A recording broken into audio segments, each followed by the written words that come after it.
Hi everyone, my name is Amanda Hanrahan and I'm the Student Ministry Director here at Peachtree. I work with 6th grade through 12th grade. And my name is Leslie Lambert and I'm the Children's Ministry Director. I oversee birth to 5th grade. This month we're looking at the spiritual practices of simplicity and fasting. Hopefully you've gotten a booklet or watched some of the videos or maybe even come to church on a Sunday morning to hear one of the sermons. So now we want to provide you and your family with some practical resources of how to put simplicity and fasting into action. So go get your kids. No, really, pause the video and have them come watch it with you. It'll be short, relatable, and informative.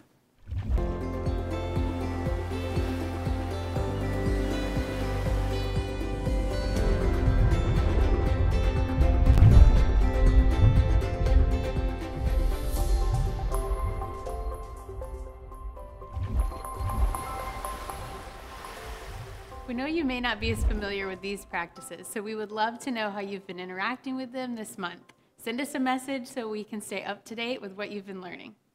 You may be doing these practices individually or as a family, but remember, we are practicing fasting as a whole church, and we invite you to participate. On July 11th, Peachtree is doing a fasting day as an entire congregation. From sunrise to sunset, we invite you to abstain from food for the entire day and join together.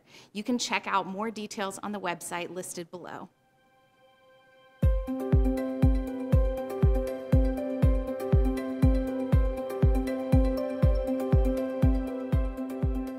The practice of simplicity is exactly what it sounds like. It's the practice of getting rid of what complicates your life unnecessarily. Simplicity is how we practice storing treasures in heaven instead of on earth. By intentionally choosing to have less, we allow God to do more.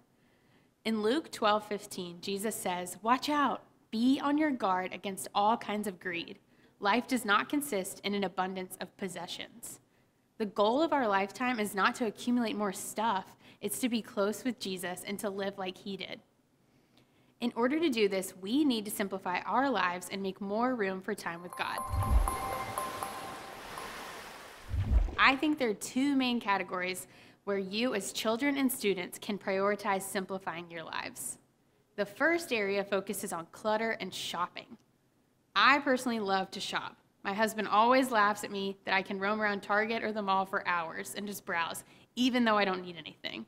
He always asks, what's the point? The point is, we love things, we love stuff.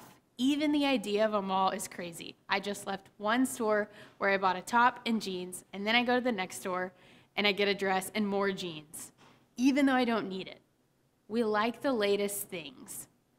This month, try buying things for their usefulness rather than their status. Think about if you really need it or if you're just buying it because it looks cool or it's the latest version of that thing. In Matthew 6:25, Jesus says, "Therefore I tell you, do not worry about your life, what you will eat or drink, or about your body, what you will wear. Is not life more than food and the body more than clothes? There's more to life than food and clothes." In addition to shopping for usefulness rather than status, see if there's something you can donate before you add more to your closet or your playroom. Before you buy that new video game, is there a game you haven't played in a while that you could donate? Or before you buy a new pair of shoes just because you like the color scheme, is there a pair you could give away to a friend? Set aside time to be generous with what you already have instead of always adding more. The second area where I think we can simplify our lives focuses on our calendar. Sit down with your family and see how you can unhurry your life. Is there a day where you have 3 practices in a row or too many camps and then your mom set up a dinner with a friend before you head out to the lake with different friends all weekend? Set aside a day during the week that focuses on spending time as a family.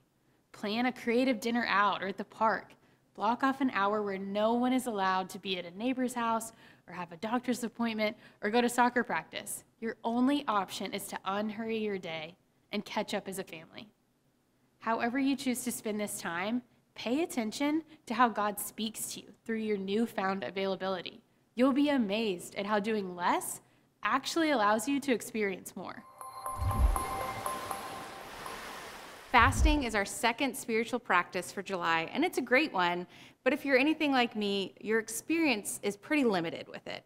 When I was a kid, I did a 30-hour famine at school where you didn't eat anything for 30 hours. You got to drink water, but that was it. We did it to learn more about kids who are starving around the world. We didn't do it to grow closer to the Lord. There was no spiritual component. Maybe your experience with fasting might be Lent. Maybe you've given up candy or TV or social media for the 40 days leading up to Easter. Or maybe you don't have any experience with fasting at all, and that's okay too. Fasting is simply giving up something so that you can put all of your focus and attention on God. If there's anything that distracts you or even consumes you, that would be a great thing to fast from. It could be food, electronics, or hobbies. In the Bible, there's not a commandment that God says that you have to fast, but it is a spiritual practice that we see people doing so that they can deeply connect with God. As you might have read about in the Overflow booklet or heard in a sermon, Nehemiah is a great example of someone who fasted. He was devastated about the destruction of the city of Jerusalem and his people there. So he mourned and he fasted and he prayed and connected with God so that he could eventually rebuild the city walls. Daniel is another person in the Bible that we see fasting. He chose to abstain from specific foods for certain amounts of time so that he could honor God and obey God's commands. Even Jesus fasted before he started his ministry. In Matthew 4, after Jesus was baptized, the Holy Spirit leads him out into the desert where Jesus fasted for 40 days and 40 nights. He took away all distractions, all the people, all the food, every distraction in his life, and he focused on connecting with God before he started to preach. We can do the same thing. You and I can take something out of our lives that distracts us from God, and we can focus solely on him. You might want to fast to try to strengthen your relationship with God, or maybe you want to fast to demonstrate your love and your joy for him.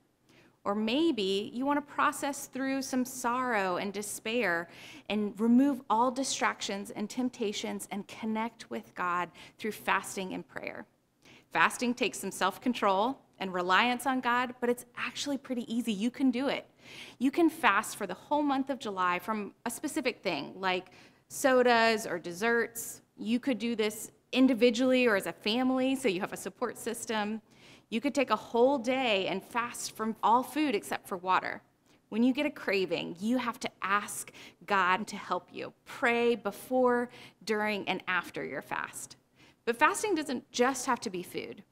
Think about how much technology distracts us from God and even distracts us from our family and friends. Consider a digital fast. Maybe go on a family outings with no phones, or go a full day without any technology. Maybe you want to remove social media or a specific app that consumes a lot of your time. However you decide to practice fasting, remember that the purpose is to remove these distractions and focus on God. You may be doing these practices individually or as a family, but remember, we are practicing fasting as an entire congregation, and we invite you to participate. On July 11th, Peachtree is doing a fasting day from sunrise to sunset, where we will abstain from food for the entire day. We invite you to do this as a family, as an entire congregation. So you can get more details and check out the website below. We hope you enjoy diving deeper into the practices of simplicity and fasting this month, and we hope that you as a family are able to overflow with the goodness of God through the process.